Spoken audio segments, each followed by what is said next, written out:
हालांकि दूर से लू मोकिंग को भौहें चढ़ाते हुए देखकर सू रो अपने दिल में निडर रही। इसके अलावा लू परिवार के कर्ज को देखते हुए लू मोकिंग चुपचाप खड़ी नहीं रहेगी जब कियाओजू उसे इस तरह अपमानित करेगा। बहन, इससे पहले कि वह कुछ और कह पाती, कियाओजू ने अधीरता से उसे एक तरफ धकेल दिया। कियाओजू के अधीर धक्का से सू रो अचानक चीख पड़ी और गलती से उसके टखने में मोच आ गई और वह लू मोकिंग के ठीक सामने जमीन पर गिर पड़ी। भोजन का समय हो गया था, इसलिए नीचे वाले हॉल में काफी लोग थे। जब सू रो गिरी तो उसने काफी शोर मचाया और कई लोगों ने उसकी ओर देखा। सू रो को अपनी घायल कोहनी पकड़े लाल आंखों से कियाओजू को घूरते हुए देखकर उसकी दयनीय स्थिति देखकर हर किसी की सहानुभूति जागृत हुई। अपराधी कियाओजू की ओर देखने वाली निगाहें कुछ उलझी हुई सी हो गईं। हालांकि कियाओजू बेखबर लग रही थी और उसने अपना सिर भी नहीं घुमाया, अपने आसपास के लोगों की विभिन्न निगाहों को पूरी तरह से अनदेखा कर दिया। वह भी 2 कदम ही आगे बढ़ी थी कि उसे पीछे से सू रो की आश्चर्यचकित आवाज सुनाई दी। मोकिंग, तुम यहाँ कैसे आए? कियाओजू के कदम अवचेतन रूप से रुक गए और फिर वह समझ गई कि क्या हो रहा था। वह सोच रही थी कि सू रो इतनी कमजोर कैसे हो सकती है कि एक हल्के से धक्का लगने पर ही वह जमीन पर गिर सकती है। उसने सोचा था कि वह राहगीरों की सहानुभूति पाने के लिए ऐसा कर रही है, लेकिन पता चला कि वह तो यहाँ उसका इंतजार कर रही थी। कियाओजू का मुंह व्यंग्यात्मक रूप से सिकुड़ गया, लेकिन अंत में उसने पीछे मुड़कर नहीं देखा और अपनी पीठ सीधी करके चली गई। कियाओजू, जैसा कि उसने उम्मीद की थी, लू मोकिंग ने फिर भी उसे रोक दिया। वह रुकी और पीछे मुड़ी, फिर भी उदासीन भाव बनाए रखते हुए बोली, राष्ट्रपति लू ने मुझे बुलाया। उसने देखा कि लू मोकिंग पहले ही सू रो को जमीन से ऊपर उठा चुका था। सू रो किसी डरी हुई चिड़िया की तरह लू मोकिंग के पीछे डरी हुई छिपी हुई थी। लू मोकिंग कियाओशू के पास गया और उसे कृपालु नजरों से देखने लगा। उसकी गहरी आंखें मानो खाई की तरह थीं, मानो कियाओशू को निगल जाएंगी। कियाओजू ने भौहें चढ़ाईं, कुछ हद तक घृणा हुई। वह 2 कदम पीछे हटी, जिससे उनके बीच थोड़ी दूरी बन गई। तभी उसे लगा कि लू मोकिंग के अत्याचार का एहसास थोड़ा कम हो गया है। जैसे ही उसने राहत की सांस ली, उसकी कमर अचानक कस गई और उसे एक बार फिर लू मोकिंग के सामने लाया गया। कुछ कहना है तो कह दो, मुझे क्यों घसीट रहे हो? उसका चेहरा काला पड़ गया और लू मोकिंग पर उसकी निगाहें सावधानी और घृणा से भर गईं। जब मैं अपनी पत्नी के साथ स्नेहपूर्ण व्यवहार करता हूं तो क्या इसे खींचतान माना जाता है? लू मोकिंग की आवाज़ गहरी और थोड़ी कर्कश थी। इस अंतरंग मुद्रा में वह और भी आकर्षक लग रही थी। कियाओजू ने उसकी ओर देखा, बिना किसी चिंता के, और उदासीनता से कहा, बस मुझे बताओ, तुम मुझसे क्या चाहते हो? लू मोकिंग का हाथ उसकी कमर पर और कस गया। दरअसल उसे समझ ही नहीं आ रहा था कि वह क्या कहना चाहता है। हर बार जब वह उसका उदासीन और लापरवाह रवैया देखता तो उसे गुस्सा आ जाता। उसने अभी उसे क्या कहा? एक जोड़ी घिसे हुए जूते जो उसने कभी पहने थे। उसकी नज़र कियाओजू के शांत चेहरे पर टिकी रही और थोड़ी देर बाद उसने अनिच्छा से कहा, अब जब तुमने उसे नीचे धकेल दिया है तो क्या तुम ऐसे ही चले जाने की योजना बना रहे हो? उसने इन शब्दों के साथ कियाओजू के कारण उत्पन्न अपने अराजक विचारों को ढकने की कोशिश की। जैसी कि उम्मीद थी, वह सू रो के पक्ष में खड़ा है। कियाओजू ने अपने दिल में उपहास किया। लू मोकिंग के पीछे सू रो को देखा और अपने होठों को थोड़ा हिलाया। अरे, मुझे तो पता ही नहीं था कि वो इतनी नाजुक है। अगर मुझे पता होता कि वो इतनी आसानी से गिर जाती है तो मैं उसे छूने की भी हिम्मत न करता। उसके चेहरे पर क्षमा या अपराध बोध का कोई भाव नहीं था, बल्कि उसमें छिपा हुआ उपहास झलक रहा था। लू मोकिंग द्वारा सू रो के पक्ष में खड़े होने के कृत्य का सामना करते हुए उसके पास खुद का बचाव करने का जरा भी इरादा नहीं था। सिर्फ सू रो ही नहीं, लू मोकिंग भी समझ सकता था कि वह अभी क्या कह रही थी। वह सू रो के जानबूझकर गिरने से अनजान नहीं था, उसने बस उसे निशाना बनाने में अपनी ऊर्जा बर्बाद नहीं की। इस तरह की साजिशें उसे छोटी मोटी बातों में तो कामयाब कर सकती थीं, लेकिन अगर वह सचमुच कुछ बड़ा करना चाहती थी तो उसके पास इसकी क्षमता नहीं थी। कियाओजू की क्षमता के साथ वह सू रो की छोटी मोटी चालों से निपटने के लिए काफ़ी है। हालांकि कियाओजू द्वारा उसे सू रो पर धकेलने का आकस्मिक प्रयास उसे और अधिक परेशान कर रहा था। मैं राष्ट्रपति लू को चौंकाने के लिए क्षमा चाहता हूँ। कियाओजू की नज़रें सू रो के चेहरे से हट गईं और उसने व्यंग्यात्मक मुस्कान के साथ लू मोकिंग को देखा, और उसके द्वारा बोले गए हर शब्द ने लू मोकिंग की नसों को चुनौती दी। राष्ट्रपति लू अब मेरे साथ क्या करने की योजना बना रहे हैं? उसने अपनी भौहें उठाईं और लू मोकिंग को चिढ़ाने वाली मुस्कान के साथ देखा। बगल में खड़ी सू रो ने यह प्रश्न सुना और उसकी आंखें चमक उठीं और उसने जल्दी से लू मोकिंग के अनिश्चित भाव पर नजर डाली। बेशक उसे उम्मीद थी कि लू मोकिंग कियाओजू को सबक सिखाएगा, लेकिन वह स्पष्ट रूप से जानती थी कि लू मोकिंग के दिल में उसकी स्थिति उसके ऐसा करने के लायक नहीं थी। कियाओजू को अपने सामने खुश होने देने के बजाय वह खुद को एक रास्ता दे सकती है और इस प्रक्रिया में लू मोकिंग पर एक बेहतर प्रभाव छोड़ सकती है। मोकिंग, तुमने गलत समझा। मैं गलती से गिर गया, इसका मेरी बहन से कोई लेना देना नहीं है। वह दिल से जानती थी कि सभी ने कियाओजू को उसे धक्का देते हुए देखा था, उसे इस पर जोर देने की कोई ज़रूरत नहीं थी। लू मोकिंग को ठीक से पता था कि क्या हुआ था। उसके एक कदम पीछे हटने और कियाओजू का बचाव करने से लू मोकिंग उसकी दयालुता और उदारता से और अधिक प्रभावित होगा। इस बीच उसने निश्चित रूप से आशा व्यक्त की कि कियाओजू उसके बारे में अपनी राय बदल सकती है, जिससे उसे कियाओ परिवार में प्रवेश करने और कियाओ परिवार की दूसरी युवा महिला बनने का मौका मिल सके। उसके ये छोटे मोटे विचार, जाहिर है, उसकी ख्वाहिशें ही थीं। कियाओजू को इस वक्त उसकी सहनशीलता पसंद नहीं आई। क्या राष्ट्रपति लू ने सुना? वह खुद ही गिर गई। इसका मुझसे कोई लेना देना नहीं है। मुझे अब बहुत भूख लगी है, क्या आप मुझे जाने देंगे, राष्ट्रपति लू? जो हाथ उसकी कमर पर था वह अंततः ढीला पड़ने लगा और कियाओजू अचानक चौंककर कई कदम पीछे हट गई। सहज रूप से उसने आगे बढ़कर लू मोकिंग का हाथ पकड़ लिया, राहत की सांस लेने से पहले खुद को स्थिर किया। तुमने तो मुझसे कहा था कि मैं तुम्हें जाने दूं, लेकिन अब तुम मुझसे चिपकी हुई हो और जाने को तैयार नहीं हो। लू मोकिंग की उपहासपूर्ण आवाज़ उसके कानों में गूंजी और तभी कियाओजू को एहसास हुआ कि उसने अनजाने में उसका हाथ पकड़ लिया था। उसका दिल धड़क उठा, लेकिन उसकी अभिव्यक्ति शांत रही और उसने लापरवाही से अपना हाथ वापस खींच लिया। लू मोकिंग की उपहास भरी निगाहों को देखते हुए उसने उदासीनता से कहा, आमतौर पर जब किसी को एहसास होता है कि वह गिरने वाला है, तो वह आसपास मौजूद किसी भी व्यक्ति या चीज़ को, यहाँ तक कि बिल्लियों और कुत्तों को भी, पकड़ लेता है। यह मानवीय प्रवृत्ति है और इसका इस बात से कोई लेना देना नहीं है कि मैं राष्ट्रपति लू को छोड़ने के लिए अनिच्छुक हूं या नहीं। उसने शांत स्वर में समझाया और बात खत्म करने के बाद वह अहंकार से मुड़ी और बेपरवाही से चली गई। लू मोकिंग ने उसकी पीछे हटती हुई आकृति को देखा, उसकी आंखें धीरे धीरे गहरी होती गईं। लगातार उस शापित महिला ने उसकी तुलना बिल्लियों और कुत्तों से करने का साहस किया। लू मोकिंग की अभिव्यक्ति को अत्यधिक उदास होते देख सू रो मन ही मन प्रसन्न हो गई। कियाओजू का रवैया व्यावहारिक रूप से आत्मघाती था। वह हठपूर्वक लू मोकिंग को दूर धकेल रहा था और साथ ही उसे अपने करीब आने का पर्याप्त अवसर दे रहा था। उसने सावधानी से लू मोकिंग की तरफ देखा और फुसफुसाते हुए कहा, मुझे माफ़ करना मोकिंग, मेरा इरादा तुम्हारी बहन को नाराज़ करने का नहीं था। मैं बस नहीं चाहती कि मेरी वजह से तुम दोनों के बीच कोई गलतफहमी पैदा हो। लू मोकिंग का धैर्य पहले ही जवाब दे चुका था और उसके सामने सू रो की योजनाएं उसे और अधिक परेशान कर रही थीं। इस बारे में ज़्यादा मत सोचो, तुम्हारी उपस्थिति से उसके साथ मेरे रिश्ते पर कोई असर नहीं पड़ेगा। अपनी बात ठंडे स्वर में कहकर लू मोकिंग बिना पीछे देखे चला गया। उसकी उदासीन आकृति को देखते हुए सू रो ने अपने होंठ तब तक काटे जब तक कि वह सफ़ेद नहीं हो गया। लू मोकिंग के शब्दों ने उसे स्पष्ट रूप से बताया कि उसके दिल में उसका महत्व एक विवाहित जोड़े के रूप में उसके और कियाओजू के बीच के रिश्ते की तुलना में बहुत कम था। भले ही कियाओजू ने उसे सार्वजनिक रूप से पहना हुआ एक घिसा हुआ जूता कहा था, फिर भी उसने उसके खिलाफ कुछ नहीं कहा। सू रो के दिल में आक्रोश भर गया और उसकी आंखों की गहराई से अनिच्छा की और भी प्रबल भावना उभरने लगी। लू मोकिंग को पहली बार देखते ही उसे पता चल गया था कि यह आदमी ऐसा नहीं है जिसे वह आसानी से वश में कर सके। इसलिए उसने अपने हर कदम को सोच समझकर उठाया, हर जरूरी उपाय का इस्तेमाल किया और कदम दर कदम आगे बढ़ते हुए सावधानी से अपना रास्ता तय किया। लेकिन लू मोकिंग के शब्दों ने उसे वास्तविकता से रूबरू करा दिया। वह और उसकी माँ हमेशा ऐसी रखेलें रहेंगी जो धूप में खड़ी नहीं हो सकती, और वे कभी भी पत्नी का स्थान नहीं ले सकती। नहीं, वो तो कोई रखेल भी नहीं थी। जिस दिन से वे मिले थे, लू मोकिंग ने उसे कभी सच में पहचाना ही नहीं था। वह उसे दोस्त मानता था, इसलिए नहीं कि वह उसे महत्व देता था या उसके लिए उसके मन में भावनाएं थीं, बल्कि सिर्फ इसलिए कि उसने उसे और उसकी प्यारी छोटी बहन लू शिंटोंग को बचाया था। बस इतना ही। लू मोकिंग उसे जो दे सकता था वह महज एक समान इनाम था। सू रो अपने दिल में यह बात समझती थी, लेकिन वह इसका सामना करने को तैयार नहीं थी और इससे असंतुष्ट थी। वह अपनी नियति को स्वीकार नहीं करना चाहती थी। एक बार जब वह कियाओ परिवार में शामिल हो गई और कियाओजू के समान दर्जा और पहचान हासिल कर ली, तो वह लू मोकिंग के योग्य हो जाएगी। सू रो ने भोलेपन से अपने मन में सोचा, उसकी आंखें दृढ़ विश्वास और आशा से चमकने लगीं। भाई, तुम मेरे लिए बहुत अच्छे हो। कंपनी इतनी व्यस्त होने के बावजूद तुम मेरे साथ अस्पताल आए।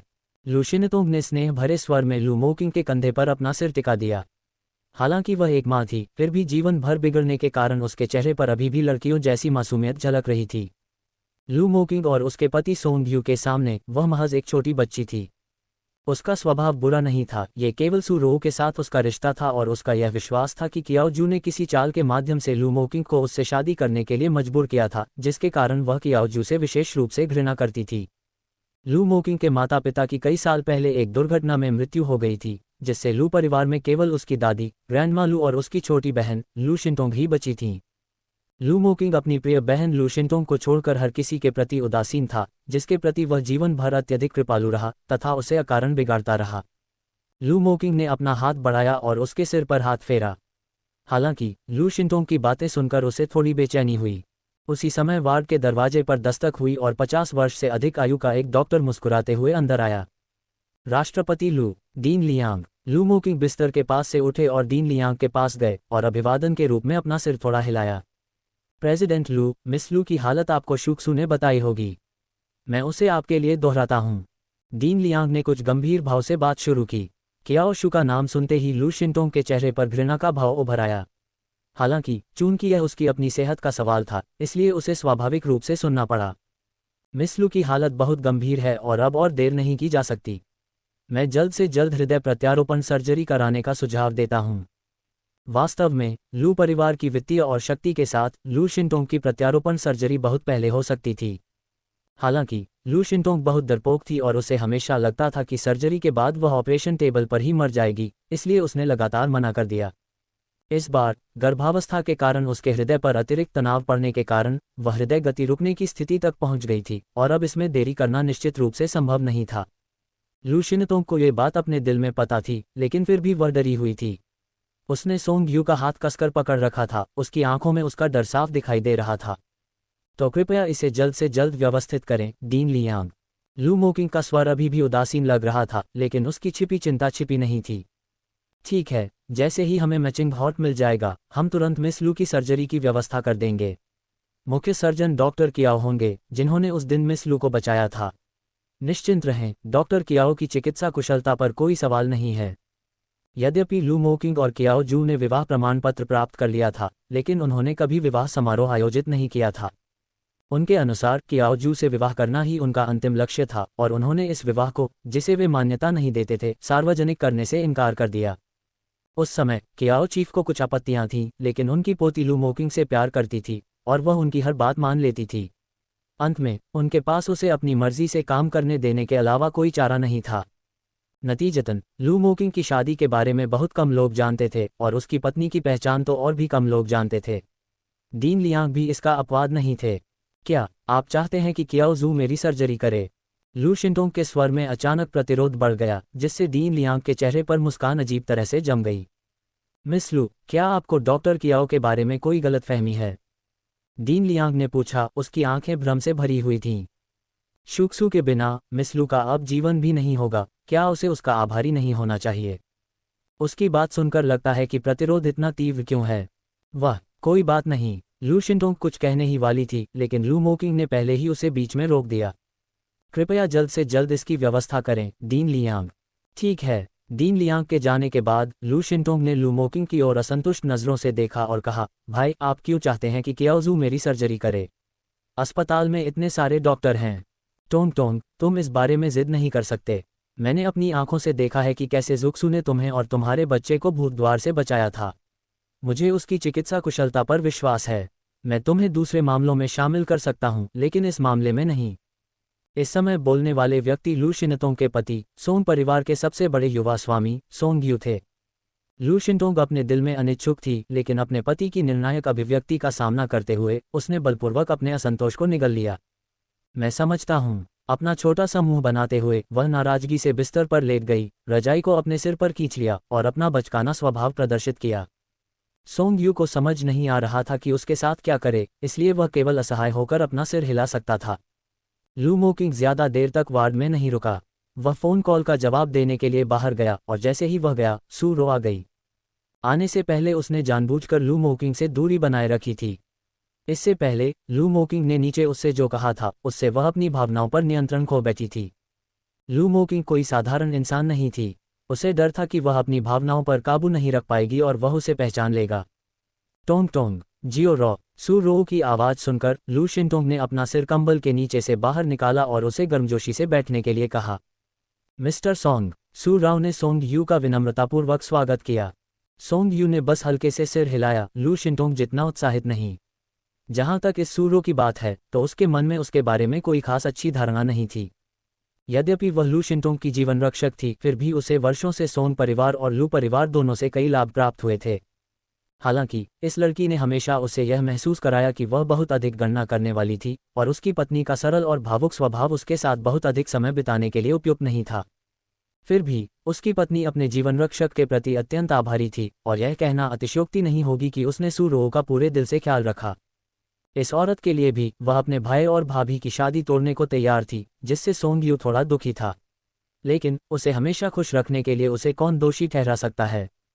इसलिए जब तक सू रो नाम की यह महिला बहुत दूर नहीं चली जाती, वह उसे छोड़ देगा। इस संबंध में सोंग यू के विचार लू मोकिंग के विचारों के अनुरूप थे। जियाओ रो, क्या तुम्हें पता है, मेरी चालाक भाभी असल में एक डॉक्टर हैं। उन्होंने मेरी और छोटी बाओ की जान बचाई। आह, मैं सचमुच उनका ऋणी नहीं होना चाहता। लू शिंटोंग ने सू रो के सामने शिकायत की और सू रो की मुस्कान एक पल के लिए फीकी पड़ गई। जहां तक कियाओ जू की बात है, वह लू परिवार में किसी से भी अधिक उसके बारे में जानती थी।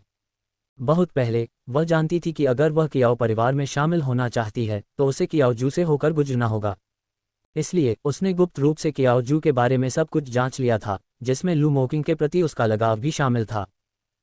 मुझे अभी कुछ समय पहले ही पता चला। सू रो ने लू शिंटोंग का हाथ पकड़ते हुए उत्तर दिया, उसके चेहरे पर गंभीरता का भाव था। टोंग टोंग, यह अच्छी बात है कि तुम और लिटिल बाओ जिंदा और स्वस्थ हैं। तुम्हें ऐसी बातें कहने के बजाय डॉक्टर कियाओ का शुक्रिया अदा करना चाहिए। वह जानती थी कि लू शिंटोंग हमेशा उसकी जान बचाने के लिए उसका आभारी था और वह हमेशा उसकी बात सुनती थी। इसके अलावा भले ही वह कियाओ जू से बेहद नफरत करती थी, सोंग यू अभी भी उसके और लू जिंटोंग के साथ अस्पताल के कमरे में थी। लू परिवार का ये दामाद लू शिंटोंग जितना उसका करीबी नहीं था, इसलिए वह स्पष्ट रूप से उसके सामने लू शिंटोंग को उकसा नहीं सकती थी। लेकिन मुझे बस दुख हो रहा है। मैं तुम्हें उस समय अपने भाई से मिलवाना चाहती थी, लेकिन कियाओ जू ने अपनी चालों से मेरी दादी को धोखा दिया, वरना मेरी दादी मेरे भाई को उससे शादी करने के लिए मजबूर नहीं करती। सोंग यू ने बीच में कुछ नहीं कहा, लेकिन अपनी पत्नी की इच्छाधारी सोच के कारण वह खुद को असहाय महसूस करने से नहीं रोक सका। क्या वह भूल गई थी कि उसका भाई कैसा व्यक्ति था? यदि उसका भाई वास्तव में सू रो को पसंद करता तो चाहे उनकी दादी उस पर कियाओ जू से शादी करने के लिए कितना भी दबाव डालती, क्या वह समझौता करता? कियाओ जू के लापता होने के 4 सालों तक उसका भाई उसे दुनिया भर में ढूंढता रहा। सोंग यू कभी यकीन नहीं करेगी कि उसके भाई के दिल में कियाओ जू के लिए कोई भावनाएं नहीं थीं। हालांकि खेल में जो लोग हैं वे अंधे हैं, उसके भाई को शायद अभी तक इसका एहसास भी नहीं हुआ होगा। लेकिन उसकी नासमझ पत्नी यह बात क्यों नहीं समझ पाए? टोंग टोंग, मुझे हमेशा मोकिंग से मत जोड़ो। वह पहले से ही शादीशुदा है। ऐसी बातें कहना तुम्हारे लिए ठीक नहीं है जिन्हें गलत समझा जा सकता है। मोकिंग और मैं सिर्फ दोस्त हैं। अगर कियाओ जू न होती तो तुम्हारा भाई तुमसे बहुत पहले शादी कर चुका होता। सू रो ने लू शिंटोंग की सरल मानसिकता को लक्ष्य बनाया, इसलिए लू शिंटोंग को अपना तुरुप का पत्ता मानते हुए उसने विश्वास किया कि वह कियाओ जू से नहीं हारेगी। ये देखकर कि लू शिंटोंग उसकी सलाह नहीं मान रहा था, सू रो ने असहाय भाव दिखाया, सोंग यू की ओर देखा और अजीब तरह से हंसी, मानो कह रही हो कि उसने अपनी पूरी कोशिश की थी। सोंग यू ने कोई जवाब नहीं दिया और कंपनी के मामलों को निपटाने के लिए किनारे पर बैठा रहा। कियाओ जू के अलावा सू रो की ईर्ष्या और जलन का दूसरा कारण लू शिंटोंग था। कुलीन पारिवारिक पृष्ठभूमि और प्रिय भाई और पति के साथ लू शिंटोंग जन्म से ही एक लाडली राजकुमारी थी। कभी कभी लू शिंटोंग का सामना करते हुए वह अपनी मां से घृणा करती थी, क्योंकि उसने उसे एक अप्रिय नाजायज बेटी बनने दिया जो दूसरों से बहुत कमतर थी। शाम 5 बजे दिन की अपनी आखिरी सर्जरी खत्म करने के बाद कियाओ जू ने कपड़े पहने और बाहर आई तो देखा कि शेन ज़ेहिंग पहले से ही दरवाजे पर इंतजार कर रहा था। इतनी जल्दी क्या है? क्या तुम्हें डर है कि मैं भाग जाऊंगा? कियाओ जू ने उसे नाराजगी भरी नज़र से देखा, ड्रेसिंग रूम का दरवाज़ा बंद किया और उसके साथ बाहर चली गई। मैं कुछ नहीं कर सकता। मेरे माता पिता मुझे परेशान कर रहे हैं। शेन ज़ेहिंग ने असहाय होकर कंधे उचकाए और गहरी सांस ली। ओह डॉक्टर शेन, क्या आप जूजू को उसके माता पिता से मिलवाने की योजना बना रहे हैं? नज़लियू, जो वहां से गुजर रही थी, ने उनकी बातचीत सुन ली और मुस्कुराकर उनका मजाक उड़ाया। इस अस्पताल में सभी को निजी तौर पर लगता था कि शेन ज़ेहिंग और कियाओ जू डेटिंग कर रहे हैं। हालांकि कियाओ जू 4 साल से दूर थी और शेन ज़ेहिंग के साथ कोई और महिला भी नहीं थी, फिर भी लोग यही अनुमान लगाते थे कि डॉक्टर शेन डॉक्टर कियाओ के लौटने का इंतजार कर रहे होंगे। अब जब डॉक्टर कियाओ वापस आ गई थी तो उनका डॉक्टर शेन के साथ रहना स्वाभाविक था। हाँ बहन लियू, जब कोई अच्छी खबर होगी तो मैं आपको बता दूंगा, शेन ज़ेहिंग ने चंचलता से उत्तर दिया। उसकी आकर्षक आलू के फूल जैसी आंखें मोहक मुस्कान से भरी हुई थीं। उनकी भौहें चंचल और उन्मुक्त थीं, फिर भी उनके मोहक चेहरे के साथ उनकी हल्की फुल्की शरारतों में भी उन्मुक्त आकर्षण का भाव था। उसके शब्दों पर स्वाभाविक रूप से कियाओ जू ने उसे चेतावनी भरी नज़र से देखा, जिसने उसे अनदेखा कर दिया और आगे बढ़ गया। जूजू, मेरा इंतज़ार करो मेरी सबसे खूबसूरत और दयालु छोटी प्यारी जूजू। कियाओ जू को शेन ज़ेहिंग की मीठी मीठी बातें सबसे ज़्यादा परेशान करती थीं। हालांकि वह अब एक युवा लड़की नहीं थी और उसे शेन ज़ेहिंग के मधुर शब्दों का आनंद लेने का सौभाग्य नहीं मिला था। उसकी छोटी प्यारी टिप्पणी सुनकर वह अंततः अपने आप को रोक नहीं सकी। क्या आपको लगता है कि अगर आप दोबारा फ़ोन करेंगे तो मैं तुरंत चला जाऊंगा? ठीक है, मैं अब और फ़ोन नहीं करूंगी। गाड़ी में बैठ जाओ मेरे प्यारे। उसने चंचलतापूर्वक और बेरोक-टोक उसके लिए कार का दरवाज़ा खोला और उसे छोटी प्यारी कहकर सफलतापूर्वक कियाओ जू की आंखों में एक और चमक ला दी। इस समय पार्किंग में उन दोनों के बीच हो रही सारी बातचीत पास ही खड़ी काली मेबैक कार द्वारा देखी जा रही थी। लू मोकिंग वहां इंतजार कर रहा था कि वह कियाओ जू को बताए कि तलाक का सवाल ही नहीं उठता, लेकिन अगले ही पल उसने शेन ज़ेहिंग और कियाओ जू को सर्जरी बिल्डिंग से बाहर एक साथ चलते हुए देखा और वे एक दूसरे को बहुत करीब से देख रहे थे। शेन ज़ेहिंग ने बिना किसी हिचकिचाहट के कई बार कियाओ जू के कंधे पर अपना हाथ रखा और कियाओ जू ने इसे टाला नहीं। इस दृश्य ने लू मोकिंग को बेहद असहज कर दिया। शेन ज़ेहिंग का चेहरा और कियाओ जू के साथ उसकी निकटता ने लू मोकिंग के दिल में संकट की भावना को और तीव्र कर दिया। रुको, उस आदमी ने उसे क्या कहा? छोटी प्यारी, धत्तेरी की। उसने जोरदार मुक्का मारकर अपना गुस्सा सामने वाली स्टीयरिंग व्हील पर उतारा, जिससे पार्किंग में जोरदार हॉर्न बज उठा। हालांकि कियाओ जू ने उसकी आवाज़ नहीं सुनी। जैसे ही वह कार से उतरकर अस्पताल की इमारत में दाखिल हुआ, उसने कुछ नर्सों को मासूमियत भरी मुस्कान के साथ कुछ बात करते सुना और उनकी आंखें दबी हुई उत्तेजना से भरी थीं। मेरे आदर्श डॉक्टर कियाओ को आज उनके माता पिता से मिलवाने ले जा रहे हैं। मेरा दिल टूट गया है। चलो, ये हमारे अस्पताल में जाने माने जोड़े हैं। अपना काम करो। डेटिंग शुरू करने से पहले ही मेरा दिल टूट गया था। तुम लोग मुझे दिलासा भी नहीं दोगे। उद्धरण चिन्ह। लू मोकिंग के कदम रुक गए। नर्सों की ओर उसकी निगाहें ठंडी और डरावनी थीं। कियाओ जू उस आदमी के माता पिता से मिलने जा रही थी। हाँ, वह लगभग भूल ही गया था। उसने उस दिन कियाओ जू को उस आदमी से फ़ोन पर यह बात कहते सुना था। उसकी मोटी भौहें अचानक सिकुड़ गईं और उसकी झुकी हुई आंखों से ठंडी ठंडक रिसने लगी। लानत है उस कियाओ जू पर। लू मोकिंग के शब्द दांतों को भींचकर बोले गए थे और उनके शरीर की ठंडक लू शिंटोंग के वार तक फैल गई। भाई, तुम फिर यहाँ क्यों आए? हालांकि उसका भाई उससे बहुत प्यार करता था, लेकिन दिन में कई बार आने से लू शिंटोंग को बहुत दुख होता था। सौभाग्य से जब उसका भाई आया तो जियाओ रो यहीं थी। लू शिंटोंग ने अपना हाथ बढ़ाया और चुपचाप सू रो की आस्तीन खींची, उसे अपनी आंखों से संकेत दिया, जाहिर तौर पर उसे अवसर का फायदा उठाने के लिए कहा। भाई, असिस्टेंट जियांग ने कहा है कि आज रात तुम्हारे लिए भोज है। क्या तुमने अपनी महिला साथी चुन ली है? महिला साथी? शिंटोंग ने इसका उल्लेख नहीं किया, लेकिन वह आज रात के भोज के बारे में भूल गया था। उसे अपनी महिला साथी के रूप में किसे चुनना चाहिए? कियाओ जू का चेहरा उसके दिमाग में घूम गया, उसका अभिमानी चेहरा, स्पष्ट आंखें और नियंत्रण में होने की आभा। लू मोकिंग को हिचकिचाते देख लू शिंटोंग को स्वाभाविक रूप से पता चल गया कि उसे कोई महिला साथी नहीं मिली है। वह जानती थी कि वह कियाओ शू को नहीं चुनेगा, इसलिए उसने सूरो को आगे कर दिया। जियाओ रो अभी आज़ाद है। तुम उसे अपने साथ क्यों नहीं ले जाते? कमरे में मौजूद सभी लोग लू शिंटोंग के इरादों को समझ गए, जिनमें लू मोकिंग भी शामिल था। हालांकि सूरो ऐसी स्थिति में लू मोकिंग के साथ रहना चाहती थी। भले ही उसकी स्थिति विनम्र थी, लेकिन जब तक वह उसके साथ रहती, उसे गंभीरता से लिया जाता। आखिर कौन किसी ऐसे व्यक्ति को नीची नज़र से देखने की हिम्मत करेगा जिसे लू मोकिंग अपने साथ ले गया हो? तब तक लोग स्वाभाविक रूप से उसकी पहचान उजागर कर देंगे और इसके साथ ही कियाओ शेन की बेटी के रूप में उसकी पहचान भी उजागर हो जाएगी। सूरो उम्मीदों से भरी थी, लेकिन सतह पर उसने बार बार इनकार कर दिया। शिंटोंग, बकवास मत करो। मोकिंग को अपनी भाभी को भोज में ले जाना चाहिए। अगर वह मुझे ले गया तो कैसा लगेगा?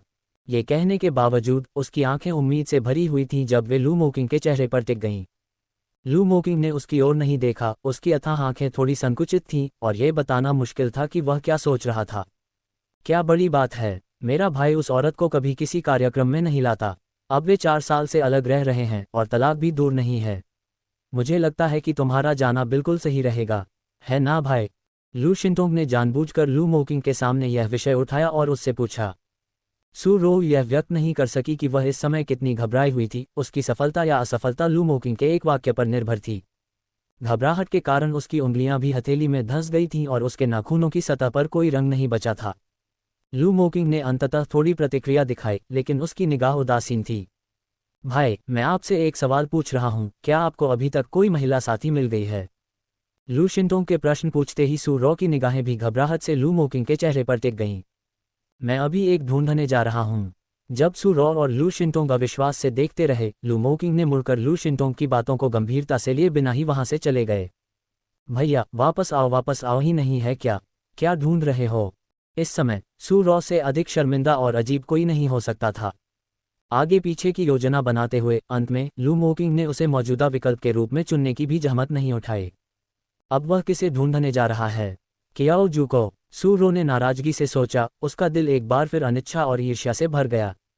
लू मोकिंग वार्ड से बाहर चला गया और कियाओ जू को कॉल करने के लिए अपना मोबाइल फ़ोन निकाला, लेकिन कॉल बजते ही कट गया। यह शापित औरत, वह अपने माता पिता से मिलने के लिए इतनी उत्सुक है कि वह उसके फ़ोन का जवाब भी नहीं देना चाहती। लू मोकिंग की भौहें झुंझलाहट से सिकुड़ गईं। इससे पहले उसने कभी नहीं चाहा था कि कियाओ जू उसके कॉल का जवाब दे, जितना उसने इस समय चाहा। गर्वित आत्मसम्मान ने उसे बताया कि कियाओ जू अभी भी उसके दिल में अपरिहार्य नहीं थी।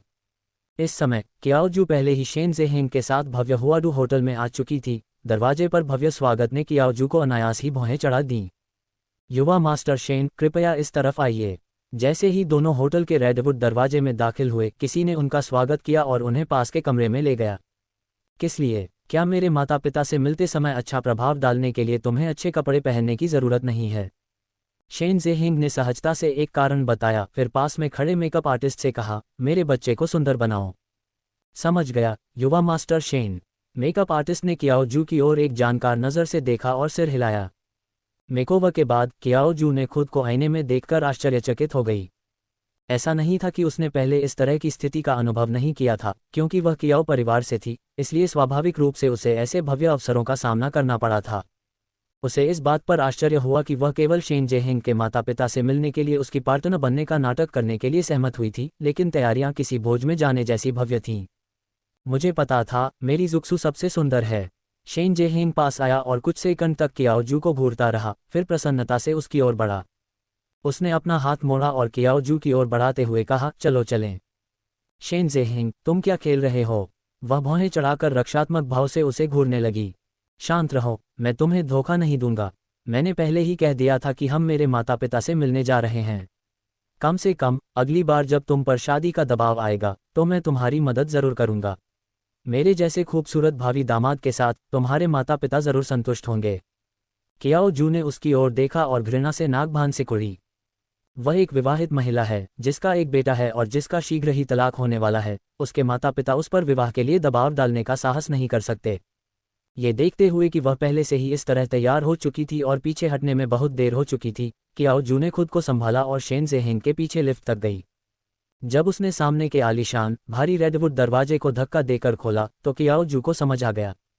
शेन ज़ेहिंग, तुम मुझे भोज में लाए हो? कियाओ जू ने अविश्वास से उसकी ओर देखा और चाहा कि वह उसे लात मार दे। वह केवल उसकी मदद करने की योजना बना रही थी, न कि इस भव्य तमाशे के बारे में सबको बताने की।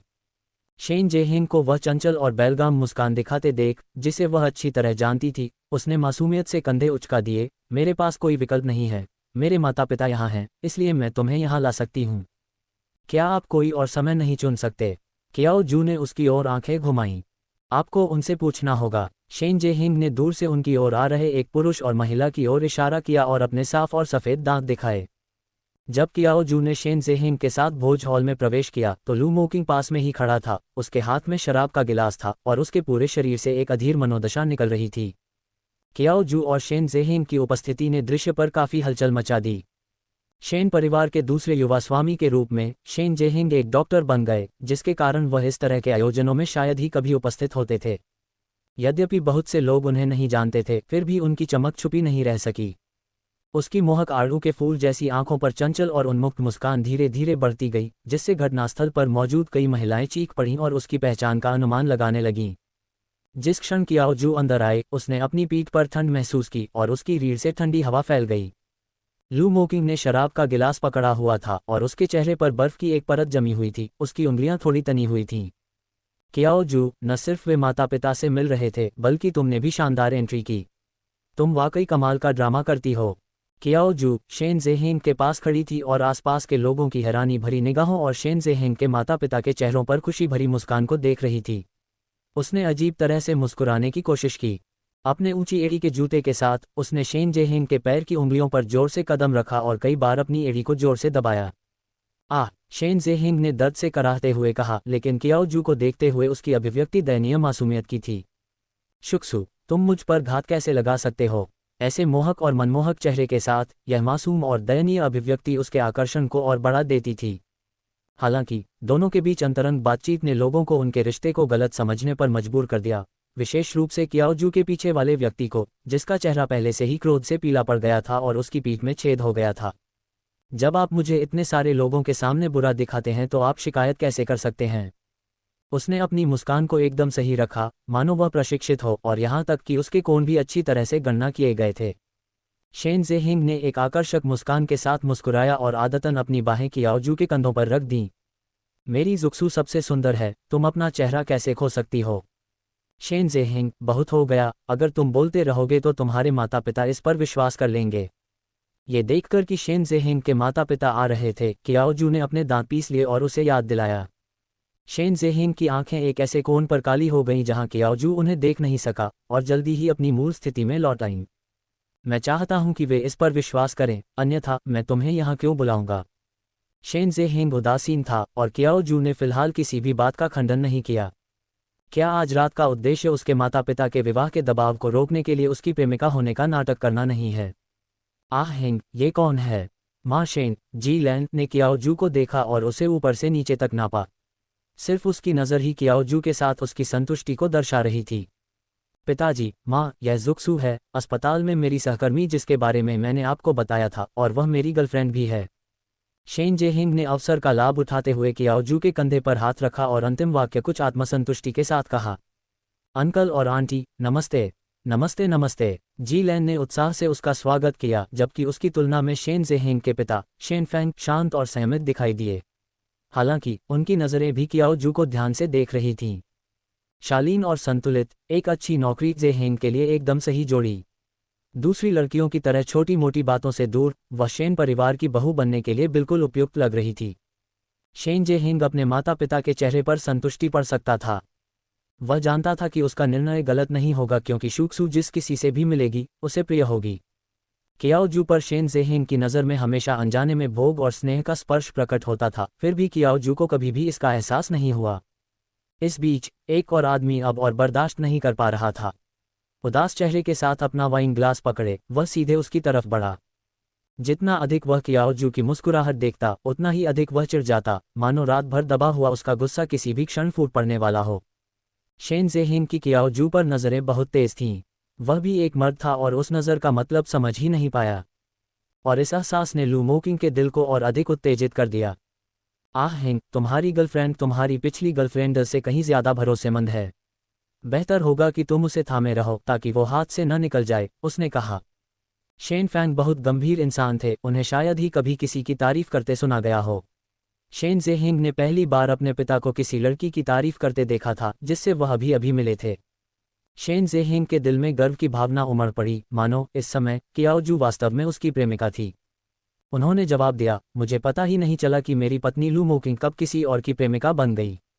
लू मोकिंग की गहरी आवाज़ मानो उसके भारी गुस्से को दबा रही थी। जैसे ही उसने कहा, कियाओ जू को एक दमनकारी माहौल का आभास हो गया। लू मोकिंग को हमेशा से पता था कि कियाओ शू एक ऐसी महिला है जो बड़ों का स्नेह आसानी से जीत सकती है। क्या उस समय उसकी दादी कियाओ शू के आकर्षण से प्रभावित नहीं हुई थीं? और अब जिस तरह से शेन फैंग और उसकी पत्नी ने उसे देखा, उससे लू मोकिंग को भी एहसास हुआ कि अगर उसने अपना प्रभुत्व नहीं जताया तो उसकी पत्नी वास्तव में किसी और की बाहों में समा सकती है। इस भोज में ऐसा कोई नहीं था जो लू मोकिंग को न जानता हो। कई लोग विशेष रूप से भोज में लू मोकिंग को देखने के लिए यहाँ आए थे, इसलिए अधिकांश लोगों की निगाहें लू मोकिंग पर केंद्रित थीं। लू मोकिंग को उदास चेहरे के साथ कियाओ जू की ओर आते देख उनकी सहज प्रवृत्ति ने उन्हें बताया कि नाटक होने वाला है। जैसे ही लू मोकिंग की आवाज़ सुनाई दी, कियाओ जू की मुस्कान गायब हो गई। इससे पहले कि वह पलट पाती, उसके शरीर को एक शक्तिशाली बल ने पकड़ लिया और शेन ज़ेहिंग से दूर खींच लिया। कियाओ जू अपने होश में वापस आ गई। लू मोकिंग की गहरी काली पुतलियों और उनके भीतर टिमटिमाती हुई हल्की लौ से उसकी मुलाकात हुई। कियाओ जू अवचेतन रूप से कांप उठी।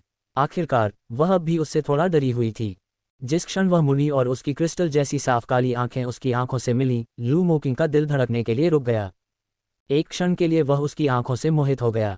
स्याह काले रंग के, फिर भी चमकीले, उनके भीतर का हल्का सा विस्मय अविश्वसनीय रूप से आकर्षक था। जब से वो शेन ज़ेहेंग के साथ आई थी, तब से ही उसने उसे देखा था। अब उसे इस तरह करीब से देखकर, उसे देखते ही उसका गला रुंध गया, और उसने ये भी नहीं देखा कि उसकी निगाहें कियाओजू पर कितनी तीखी थीं। उसने पहले भी सुंदरियां देखी थीं, और उनमें से कई तो कियाओजू से भी अधिक सुंदर थीं, लेकिन कियाओजू की सुंदरता में एक ऐसी चतुराई और दक्षता थी जो अन्य महिलाओं में मिलना मुश्किल था। इसमें कोई आश्चर्य नहीं कि शेन फैंग, जो कभी किसी की आसानी से प्रशंसा नहीं करते थे, भी उनकी प्रशंसा करने से खुद को नहीं रोक सके। लू मोकिंग का दुख बढ़ता जा रहा था, मानो वह गहरा खजाना जो उसने हमेशा अपने पास रखा था, अचानक दुनिया के सामने आ गया हो। राष्ट्रपति लू मोकिंग ने जो कहा, उससे शेन फैंग और उनकी पत्नी दोनों ही हैरान रह गए, यहाँ तक कि शेन जेहिंग को भी इसकी बिल्कुल उम्मीद नहीं थी। राष्ट्रपति लू, आपने जुक्सु कहा, वह कियाओजू ने कभी उम्मीद नहीं की थी कि शेन ज़ेहिंग की मदद करने का उसका दयालु कार्य इतनी जल्दी उजागर हो जाएगा, और जिसने इसे उजागर किया वह उसका पति था जो कभी भी सार्वजनिक रूप से उसकी पहचान स्वीकार नहीं करना चाहता था। शेन फैंग और उनकी पत्नी के अविश्वसनीय भावों का सामना करते हुए कियाओजू के चेहरे पर माफ़ी का भाव दिखाई दिया। मुझे माफ़ करना, महाप्रबंधक शेन, मैडम शेन, मेरी पत्नी फिर से शरारती हो गई है। जब भी वह मुझ पर गुस्सा होती है तो मुझे उकसाने के लिए दूसरों से फ्लर्ट करना पसंद करती है। लेकिन मैंने हमेशा अपनी पत्नी का बहुत ख्याल रखा है, तो मैं नाराज कैसे हो सकता हूँ? क्या ये सही नहीं है, पत्नी? लू मोकिंग के होठों पर एक मासूम मुस्कान आ गई, लेकिन केवल कियाओजू ही जानता था कि मुस्कान जितनी मासूम होगी उतना ही अधिक नुकसान होगा। उसकी कमर पर रखा हाथ उसकी अभिव्यक्ति की तरह लापरवाह नहीं था, उसने उसे इतनी कसकर पकड़ रखा था कि उसे दर्द होने लगा। इस समय कियाओजू को समझ नहीं आ रहा था कि शेन फैंग और उसकी पत्नी को कैसे समझाए। उसे पूरा यकीन था कि शेन ज़ेहिंग गंभीर संकट में है। अंकल, आंटी, मुझे माफ़ करना, मैं महाप्रबंधक शेन, मैडम शेन, मुझे खेद है, मुझे अपनी पत्नी को कुछ देर के लिए दूर ले जाना है। कियाओजू को माफ़ी मांगने का मौका दिए बिना लू मोकिंग ने अपना हाथ उसकी कमर के चारों ओर लपेटा और उसे जबरदस्ती ले गया। पत्नी, अब तुम्हें मुझे ये समझाना चाहिए कि तुम सार्वजनिक रूप से मुझे हरी टोपी क्यों पहना रही हो। लू मोकिंग की आवाज़ अब भी पहले की तरह शांत थी, उसमें क्रोध का कोई निशान नहीं था, लेकिन उसकी मुस्कान उसकी आंखों तक नहीं पहुंच रही थी और इतनी ठंडी थी कि किसी को भी ठंड से मरवा सकती थी। शेन ज़ेहिंग ने अपने माता पिता की ओर देखा, जो गुस्से में, परेशान और निराश थे, और हंसने की कोशिश की। पापा, मम्मी, मैं समझा सकता हूँ। हम इसे घर पर ही निपटा लेंगे। शेन फैंग इतने गुस्से में थे कि उनका चेहरा पीला पड़ गया। उन्होंने शेन ज़ेहिंग की बात बीच में ही रोक दी और गुस्से में हाथ में शराब का गिलास लेकर चले गए। तुम्हें सचमुच परेशानी पैदा करना पसंद है। शेन फैंग की तुलना में जीलेन अपने प्यारे बेटे को बहुत ज़्यादा डांटना बर्दाश्त नहीं कर सकती थी। शेन ज़ेहिंग ने अपने माता पिता को एक बनावटी मुस्कान के साथ विदा किया, और जब वह मुड़ा तो उसकी मुस्कान गायब हो गई। उसकी नज़र उस दिशा पर पड़ी जहां लू मोकिंग और कियाओजू गए थे, लेकिन अगले ही पल उसकी नज़र धुंधली हो गई। उसने कभी सोचा भी नहीं था कि शुक्सु असल में लू मोकिंग की पत्नी है। कोई आश्चर्य नहीं कि जब लू मोकिंग सुबह कियाओशु को ढूंढने आया तो उसकी आंखें इतनी दुश्मनी से भरी थीं। शुरू से ही उसने सोचा था कि कियाओजू को जीतना उसकी किस्मत में लिखा है, और 4 साल बाद भी उसकी यह सोच नहीं बदली थी। लेकिन अब शेन ज़ेहिंग का दिल थोड़ा कड़वा महसूस करने से खुद को नहीं रोक सका। लू मोकिंग, तुम आखिर क्या करना चाहते हो? क्या आज सुबह मेरे शब्द काफ़ी स्पष्ट नहीं थे? लू मोकिंग द्वारा एक कोने में ले जाने के बाद कियाओजू ने अधीरता से उसका हाथ अपनी कमर से झटक दिया। इस समय लू मोकिंग ने पहले ही अपनी मुस्कुराहट दूर कर ली थी, और उसके चेहरे पर बर्फ की एक परत जम गई थी। मैं क्या करना चाहता हूँ? क्या ये बात मुझे ही तुमसे पूछनी चाहिए? क्रोध में उसकी पुतलियां थोड़ी सिकुड़ गईं, और उसने कियाओजू का चेहरा अपनी गहरी आंखों में बंद कर लिया। कियाओजू ने उसकी आंखों में गुस्से को देखा और व्यंग्यात्मक ढंग से कहा, यह आश्चर्य की बात है कि तुम मुझसे इतनी नफरत करते हो कि मेरे अच्छे भाग्य को बर्बाद करने के लिए इतनी दूर तक जा रहे हो। आपका सौभाग्य। मोकिंग की कर्कश आवाज से गुस्सा फूट पड़ा। अपने पति की पीठ पीछे किसी दूसरे आदमी के माता पिता से मिलने जाना, क्या इसे आप अच्छी बात कहते हैं? उसने कियाओजू का जबड़ा पकड़ लिया, उसकी उंगलियां गुस्से के कारण कस गईं। कियाओजू, तुम्हारा अभी तलाक भी नहीं हुआ है, और तुम पहले से ही इतने अधीर हो। हाँ, अगर मुझे जल्दी नहीं होती तो मैं तलाक क्यों लेता? कियाओजू ने उसकी बातों का पालन किया, लू मोकिंग के हाथ को अपने जबड़े पर से झटक दिया और अपनी दोनों बाहें क्रॉस करके उसका सामना किया। राष्ट्रपति लू, लगता है आप कुछ भूल गए हैं। उसके अचानक कहे गए शब्दों को सुनकर लू मोकिंग को कुछ देर रुकना पड़ा, क्योंकि वह उसके अर्थ को समझ नहीं पाया। यह उच्च वर्गीय समाज में एक बोझ है, एक सार्वजनिक स्थान। क्या तुम्हें इस बात की चिंता नहीं है कि लोगों को पता चल जाएगा कि तुम मेरी कितनी परवाह करते हो, और यह भी कि मैं तुम्हारी पत्नी हूँ? क्या तुम हमेशा मेरी पहचान बताने से नहीं कतराते थे? उसके सहज शब्दों ने लू मोकिंग को अवाक कर दिया। वह एक पल के लिए भी बहस करने में असमर्थ हो गया। कियाओ जू के शब्द याद दिलाने से ज्यादा आरोप लगाने वाले थे। वह उस पर शादी के 3 साल तक उसे नज़रअंदाज करने का आरोप लगा रही थी, और उन 3 वर्षों के दौरान उदासीन रहने का भी आरोप लगा रही थी। उसकी भौहें अचानक सिकुड़ गईं, पतले होंठ कसकर भींच लिए गए, वह बोल नहीं पा रहा था। कियाओ जू को समझ नहीं आया कि वह क्या सोच रहा है। उसे एक ठंडी नज़र से देखने के बाद वह उसके पास से गुजर गई, लेकिन कुछ ही कदम दूर जाकर वह अचानक रुक गई। उसकी निगाहें बैंक्वेट हॉल में प्रवेश कर रहे 2 लोगों पर टिकी रहीं, और उसके चेहरे का तापमान गिर गया, जिससे ठंडक फैल गई जिसे उसके पीछे खड़े लू मोकिंग ने भी महसूस किया। उसे हिलता डुलता न देखकर लू मोकिंग की आंखों में आश्चर्य झलक आया। उसने उसकी तरफ देखा और देखा कि वह प्रवेश द्वार की ओर ठंडी निगाहों से देख रही है, इसलिए उसने उसकी निगाहों का पीछा किया। कियाओ शेंग और सू रॉ। कोई आश्चर्य नहीं कि कियाओ जू का चेहरा इतना भयानक लग रहा था। कियाओ शेंग सू रॉ को साथ लाया था। लू मोकिंग की भौहें सिकुड़ गईं। कियाओ शेंग क्या करने की कोशिश कर रहा था? ऐसे मौके पर वह अपनी नाजायज बेटी को इस उच्च वर्गीय समाज से परिचित कराने के इरादे से लाया था। क्या उसे मैडम कियाओ और कियाओ जू की गरिमा की जरा भी परवाह नहीं थी? लू मोकिंग के दिल में गुस्सा उमड़ आया। जब उसने फिर से कियाओ जू की तरफ देखा तो वह अभी भी भावशून्य और खामोश थी। कियाओ शेंग और सूरो को घूर रही थी। उसकी भौहें सिकुड़ गईं, उसे कुछ दया आ गई। किसी कारण से उसने हाथ बढ़ाकर कियाओ जू का हाथ पकड़ लिया। उसकी उंगलियां बर्फ की तरह ठंडी महसूस हुईं। अचानक आई गर्मी से कियाओ जू का शरीर अकड़ गया और उसका दिल जोर से धड़कने लगा। उसने अपना चेहरा घुमाया और लू मोकिंग की काली पुतलियों और उनके भीतर बहती दया को देखा। दया, ये संभवतः सबसे हास्यास्पद शब्द था जिसके बारे में कियाओ जू सोच सकता था। लू मोकिंग की आंखों में उसने वास्तव में उसके प्रति दया देखी। उस बड़े हाथ की ओर देखते हुए जिसने उसकी उंगलियों को उसकी हथेली में लपेट रखा था, उसकी आंखें हल्की सी जल उठीं। शादी के 3 साल बाद शायद ये पहली बार था जब लू मोकिंग ने उसका हाथ थामा था। वो अपनी पुरानी छवि की कल्पना भी कर सकती थी, जो इतनी खुश होगी कि वो उसे गले लगा लेगी। लेकिन सू रो के बारे में सोचते हुए कियाओ जू की आंखों की गर्मी अचानक ठंडी हो गई। इस क्षण उसकी आंखों में छिपा स्नेह लुप्त हो गया। उसने लू मोकिंग की ओर देखा और ठंडे स्वर में उपहास करते हुए अपना हाथ जबरदस्ती उसकी हथेली से खींच लिया। उसकी आंखों में घृणा भर गई। आपकी पुरानी प्रेमिका यहाँ है, क्या आप उसका स्वागत नहीं करेंगे? उसकी बात सुनकर लू मोकिंग की भौहें तन गईं। वह सचमुच उसका गंदा मुंह बंद कर देना चाहता था। मैं अभी उससे भिड़ने जा रहा हूँ। क्या तुम जाकर उसका साथ देना चाहोगे? उसके होठों पर एक उपहासपूर्ण मुस्कान आ गई, क्योंकि वह लू मोकिंग के प्रति अधिक घृणा और चिढ़ महसूस करने लगी थी, क्योंकि उसका संबंध सू रॉ के साथ था। जैसे ही उसके शब्द निकले, वह कियाओ शेंग और अन्य लोगों की ओर चली गई। इस समय कियाओ शेंग ने कियाओ जू की उपस्थिति पर ध्यान नहीं दिया, और वह बस सू रॉ के साथ दूसरों का अभिवादन कर रहा था। प्रेसिडेंट कियाओ, आपके बगल में खड़ी यह खूबसूरत युवती कौन है? क्या आप हमें उससे मिलवाएंगे? अंत में वाइन ग्लास लिए किसी ने बात की जो कियाओ शेंग के बगल में सू रॉ के बारे में उत्सुक था। इस बीच सू रॉ कियाओ शेंग के बगल में आज्ञाकारी ढंग से खड़ी रही, एक विनम्र मुस्कान दिखा रही थी और आज रात के भोज में उच्च वर्गीय समाज के साथ फिट होने के लिए सुरुचिपूर्ण और महान दिखने की पूरी कोशिश कर रही थी। अस्पताल में लू मोकिंग और कियाओ जू द्वारा अपमानित होने के बाद वह कियाओ शेंग के सामने रोई, दुखी और अन्यायग्रस्त दिख रही थी। अंततः उसने उसे भोज में लाने के लिए मना लिया। कियाओ शेंग के समूह में उच्च वर्ग के लोग शामिल थे। अगर वह उसे आज रात भोज में लाने और सार्वजनिक रूप से उसकी पहचान बताने को तैयार हो जाता तो कियाओ परिवार के लिए उसे स्वीकार न करना मुश्किल होता। कियाओ शेंग को ये बात बिल्कुल जंच गई। उसने सू रॉ का हाथ, जो उसकी बांह पर था, थपथपाया और उसका परिचय कराया। यह मेरी बेटी है, जियाओ रॉ। फिर उसने सू रॉ से कहा, जियाओ रॉ, यह अंकल झांग हैं।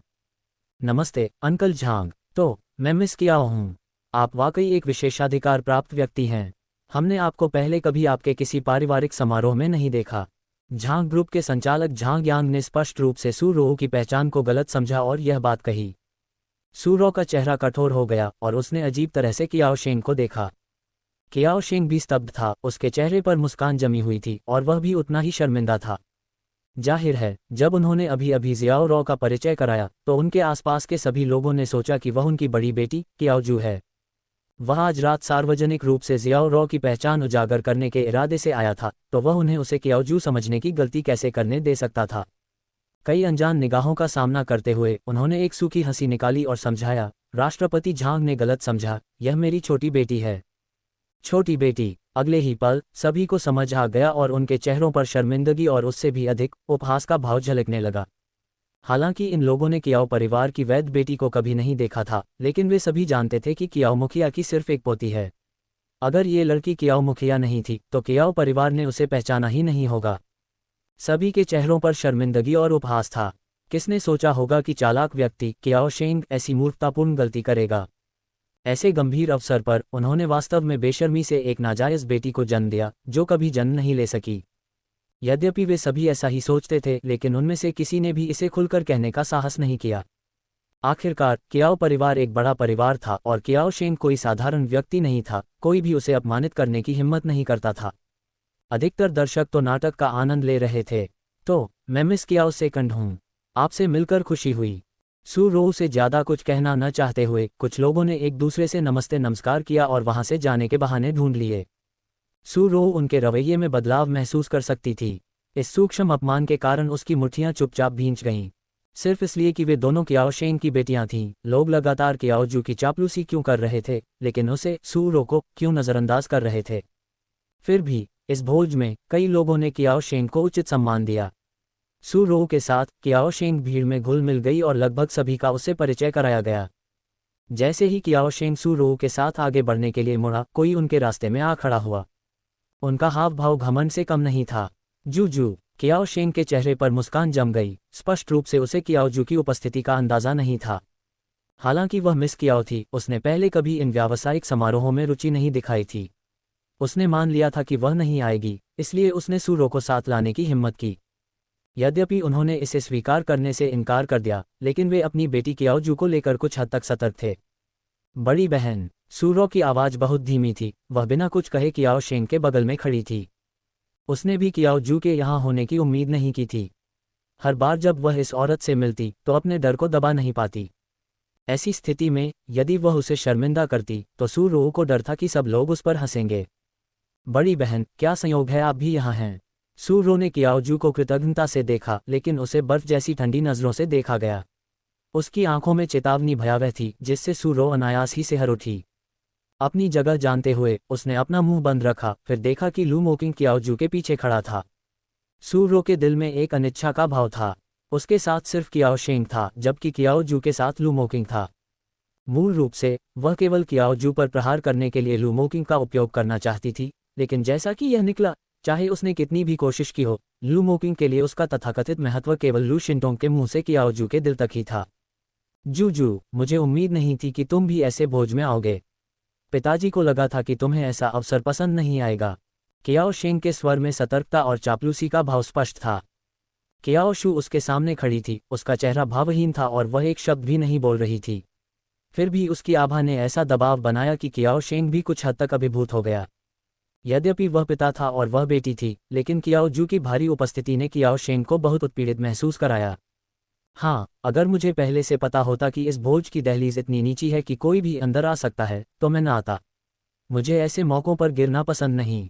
जबकि उसने पहले से ही उम्मीद कर ली थी कि कियाओ जू उसे ठंडा जवाब देगी, उसने यह उम्मीद नहीं की थी कि मुंह खोलने के बाद वह अपने शब्दों में इतनी कठोर हो जाएगी। सू रो का चेहरा गुस्से से पीला पड़ गया और उसने अपने चांदी के दांत भींच लिए। उस पल उसकी इच्छा थी कि वह कियाओ जू को टुकड़े टुकड़े कर दे। हालांकि वह ऐसा नहीं कर सकी और न ही उसने ऐसा करने की हिम्मत की। उसकी आंखों में आंसू आ गए जब वह कियाओ शेंग के ऊपर झुकी और बुदबुदाई, बड़ी बहन। नमी की एक परत ने उसकी लंबी पलकों को धुंधला कर दिया और उसकी दयनीय उपस्थिति ने कियाओ शेंग के दिल को दुखाया। कियाओ जू, तुम्हें ऐसे संदर्भ में अपनी जगह पता होनी चाहिए। उसने अपना चेहरा नीचे कर लिया और सहजता से सू रो को अपना समर्थन दे दिया। मैंने क्या गलत कहा? कियाओ जू ने अपनी भौहें ऊपर उठाईं, उसकी आंखों के नीचे मासूमियत झलक रही थी। उसने सू रो को सिर से पैर तक ध्यान से देखा, फिर वह हंस पड़ी। मैंने कभी नहीं सुना था कि एक मालकिन से पैदा हुई नाजायज बेटी का भी परिष्कार से कोई संबंध होगा। कियाओ जू, तुम। गुस्से के कारण कियाओ शेंग की आवाज़ तेज हो गई। साथ ही उनकी तरफ से हो रहे हंगामे ने भी दूसरों का ध्यान खींचा। तुम मेरे साथ शिष्टाचार की बात करने की स्थिति में नहीं हो। अगर तुम सचमुच इसे समझते तो तुम एक नाजायज बेटी का इतनी बेशर्मी से प्रदर्शन नहीं करते। मुझे लगा था कि 4 साल तक तुम्हें न देखने से तुम्हारे दिमाग में कुछ उपयोगी बातें जमा हो जाएंगी, लेकिन पता चला कि इस दौरान सिर्फ तुम्हारी उम्र बढ़ी है, तुम्हारी बुद्धि नहीं। कियाओजू की आवाज़ बेहद ठंडी थी, मानो वह अभी अभी किसी बर्फ घर से निकली हो। लू मोकिंग बिना एक शब्द बोले कियाओजू के पास खड़ा था, उसे पता नहीं था कि वह वहाँ क्यों था। ऐसा लग रहा था कि यह एक सहज प्रवृत्ति थी जो उसके पीछे खड़े होकर उसे समर्थन देना चाहती थी। उसकी अंतर्ज्ञान ने उसे बताया कि इस समय कियाओजू चाहे कितनी भी दबंग क्यों न लग रही हो, उसका दिल जरूर कमजोर होगा। दूर से कई लोगों की संदिग्ध निगाहों को देखकर लू मोकिंग उसे याद दिलाने से खुद को नहीं रोक सका, कियाओजू, बात करना बंद करो। उसने उसे अपनी ओर खींचा, उसकी मुद्रा कुछ सुरक्षात्मक थी। कियाओ शेंग को अपनी प्रतिष्ठा की परवाह नहीं थी और उसने अपनी नाजायज बेटी का दिखावा किया, लेकिन वह नहीं चाहता था कि इस स्थिति में कियाओजू का मान सम्मान गिरे। उन लोगों को सतह पर कुछ भी नहीं दिख रहा था, लेकिन उनकी जिज्ञासा भरी आंखें स्पष्ट रूप से कियाओजू की पहचान के बारे में अटकलें लगाने लगीं। हालांकि लू मोकिंग की चिंता को कियाओजू ने कुछ और ही अर्थ में लिया। क्या बात है प्रेसिडेंट लू, मैंने अभी कुछ ही शब्द कहे हैं और आप इसे बर्दाश्त नहीं कर सकते। उसने लू मोकिंग की ओर देखा, उसकी आंखें बर्फ जैसी ठंडी थीं। इस समय उसे अकेले लड़ने की पीड़ा महसूस हो रही थी, लेकिन मदद के लिए उसके पास कोई नहीं था। आप सचमुच बहुत जिम्मेदार हैं। जैसे ही मैंने उससे निपटने के लिए आने का जिक्र किया, आप बिना किसी इंतजार के आ गए। कियाओजू के हर शब्द ने लू मोकिंग की भौहों को और अधिक कस दिया। वह उसे समझाना चाहता था, लेकिन उसे लगा कि जो कुछ हो रहा था और उसकी मनोदशा को देखते हुए अगर वह ऐसा करेगा तो वह सोचेगी कि उसके पीछे कोई छिपा हुआ उद्देश्य है। इसलिए उन्होंने बस इतना कहा, जियो रो मेरी दोस्त है, मैं नहीं चाहता कि उसे इस स्थिति में शर्मिंदा होना पड़े। चाहे वो तुम्हारी दोस्त हो या तुम्हारी प्रेमिका, मुझे इससे क्या लेना देना। तुम्हें क्या लगता है कि मैं तुम्हारे लिए उसके साथ अच्छा व्यवहार करूंगा? लू मोकिंग को उम्मीद नहीं थी कि उसके अभी अभी दिए गए शांति रक्षा वाले बयान पर कियाओजू की तरफ से इतनी तीखी प्रतिक्रिया होगी। उसकी आंखों में अस्वीकृति और गुस्से ने उसके दिल को झकझोर दिया, जिससे उसे हल्का सा दर्द हुआ। एक पल के लिए तो वह खुद को समझाना ही भूल गया। इस बीच सू रो को उम्मीद नहीं थी कि लू मोकिंग उसके साथ खड़ा होगा। उसकी आंखों में आश्चर्य की एक झलक थी और उसका पिछला डर तुरंत गायब हो गया। पास में खड़े कियाओ शेंग भी लू मोकिंग के साथ अधिक आश्वस्त लग रहे थे, उनकी पीठ अधिक सीधी थी। उनकी सबसे बड़ी बेटी लू मोकिंग की भगवान की तरह पूजा करती थी और वह उनकी बातें सुनने के लिए बाध्य थी। जियाओ रो आखिरकार तुम्हारी बहन है। तुम उसे शर्मिंदा करते थे, लेकिन उसने कभी कोई शिकायत नहीं की। अपनी सीमाओं का उल्लंघन मत करो और इस स्थिति में कुछ भी करने की कोशिश मत करो। कियाओजू सुन सकता था कि कियाओ शेंग का नया आत्मविश्वास लू मोकिंग द्वारा उनका पक्ष लेने से आया था। उसने मन ही मन उपहास किया, उसकी निगाह लू मोकिंग के माथे पर पड़ी गहरी दरार पर गई। अगर वो मुझसे कोई दुश्मनी रखती भी है तो वो मेरा क्या कर सकती है? चिंता मत करो, ये औरत इस लायक नहीं है कि इस हालत में मेरी इज्जत लुटा दे। मुझे अभी जल्दी करने की ज़रूरत नहीं है। जब उससे निपटने का वक्त आएगा तो मेरे पास बहुत सारे मौके होंगे।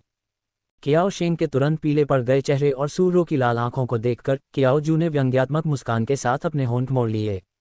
एक ठंडी हंसी के साथ वह मुड़ी और चली गई। कियाओ शेंग कियाओजू द्वारा इस तरह अपमानित होना बर्दाश्त नहीं कर सका। उसने उसे वापस खींचने के लिए हाथ बढ़ाया, लेकिन अचानक उसके रास्ते में आए एक दूसरे हाथ ने उसका हाथ रोक दिया। कियाओ शेंग ने ऊपर देखा और पाया कि यह लू मोकिंग था और इस समय उसकी आंखों में ठंडक सब कुछ समझाने के लिए पर्याप्त थी। बस राष्ट्रपति कियाओ, देर होने से पहले रुक जाए। क्या आप अपनी और भी बेइज्जती करवाना चाहते हैं? लू मोकिंग की निगाहें शांत और गहरी थीं और उनके मुंह से बोला गया इतना सरल वाक्य भी गूंज रहा था। उसने आसानी से कियाओ शेंग के सारे गुस्से को दबा दिया।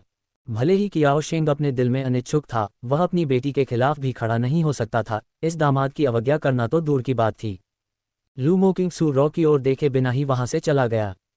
सू रो मन ही मन खुश थी कि लू मोकिंग उसके लिए खड़ा था, लेकिन जब उसने कहा, क्या तुम खुद को और भी अधिक अपमानित करना चाहती हो, तो वह वास्तविकता में वापस आ गई।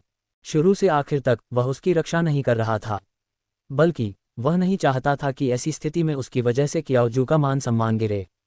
उन्होंने ये भी सोचा कि सू रो की वहां उपस्थिति अपमानजनक थी। सू रो की हथेली से खून निकलने लगा और उसकी आंखें आक्रोश से भरी थीं। वह कियाओजू की पारिवारिक पृष्ठभूमि और स्वर्ग की गौरवशाली महिला की स्थिति से ईर्ष्या करती थी, लेकिन वह लू मोकिंग के साथ खुद को सांत्वना दे सकती थी। उसकी नज़र में चाहे कियाओजू कितनी भी महान क्यों न हो, वह लू मोकिंग के सामने धूल के समान नीच थी। लेकिन अभी लू मोकिंग चुपचाप कियाओजू के पक्ष में खड़ा था। ऊपर से वह उसकी मदद कर रहा था, लेकिन अंदर ही अंदर वह कियाओजू के लिए ऐसा कर रहा था। इस बीच शेन ज़ेहिंग के पास जब कियाओ जू को लू मोकिंग द्वारा ले जाया गया तब भी उसका पूरा मन उसके इर्द गिर्द घूम रहा था। वह दूर खड़ा था, वह ये सुनने में असमर्थ था कि कियाओ जू और कियाओ शेन क्या कह रहे थे, लेकिन वह बता सकता था कि उसका चेहरा बहुत अस्वस्थ था। शेन ज़ेहिंग चिंतित हो गया और कियाओ जू के पास जाने के लिए उठ खड़ा हुआ। रुकना! शेन फैंग ने उसकी हरकतें देखीं और चिल्लाकर उसे रोका। क्या आप अभी भी लू मोकिंग की पत्नी की तलाश करना चाहते हैं? हालांकि शेन फैंग कियाओ जू से संतुष्ट थे, लेकिन इसका मतलब यह नहीं था कि उनका बेटा महिला के लिए लू मोकिंग के साथ प्रतिस्पर्धा कर सकता था। शेन ज़ेहिंग की भौहें तन गईं। पिताजी, शुक्सू और मैं दोस्त हैं। मैं उसे यहाँ लाया हूँ, क्या मैं उसे देख नहीं सकता? नहीं, शेन फैंग ने ठंडी आवाज़ में कहा, मैंने आज रात वाली बात अभी तक तुम्हारे साथ तय नहीं की है। बेहतर होगा कि तुम किसी और चीज़ के बारे में न सोचो। जहाँ तक लू मोकिंग की पत्नी की बात है, लू मोकिंग खुद उसे दिलासा देगा।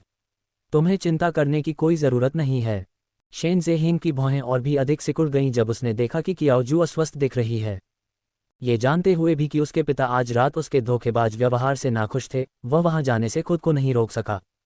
कियाओ जू बगल में एक कुर्सी पर चुपचाप बैठी थी, अपना ड्रिंक पकड़े हुए और चुस्कियां ले रही थी। उसकी भावनाओं में ज्यादा उतार चढ़ाव नहीं था, लेकिन शेन ज़ेंग अभी भी उसकी आंखों में उदासी की एक झलक देख सकता था। शुक्सू, तुम सचमुच कृतघ्न हो। मुझे मेरे माता पिता की डांट खाने के लिए अकेला छोड़ रहे हो और तुम यहाँ छुपकर शराब पी रहे हो।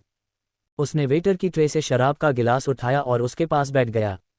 वह आलसी ढंग से कुर्सी की पीठ पर झुक गया, उसके पैर एक दूसरे पर चढ़े हुए थे, वह नियंत्रित किंतु अनियंत्रित दिख रहा था। कियाओ जू ने शराब पीते हुए रुककर शेन ज़ेहिंग की तरफ देखा। आज रात आखिरी बार है, अब मुझे ढूंढने मत आना। शेन ज़ेहिंग की मुस्कान उसके मुंह के कोने पर जम गई और एक पल के लिए उसकी मोहक आड़ू के फूल जैसी आंखें धुंधली हो गईं। पतले होंठों को थोड़ा सा भींचकर वाइन ग्लास के किनारे के पीछे छिपाकर उसने कियाओ जू की तरफ देखा। क्या तुम मुझ पर नाराज हो?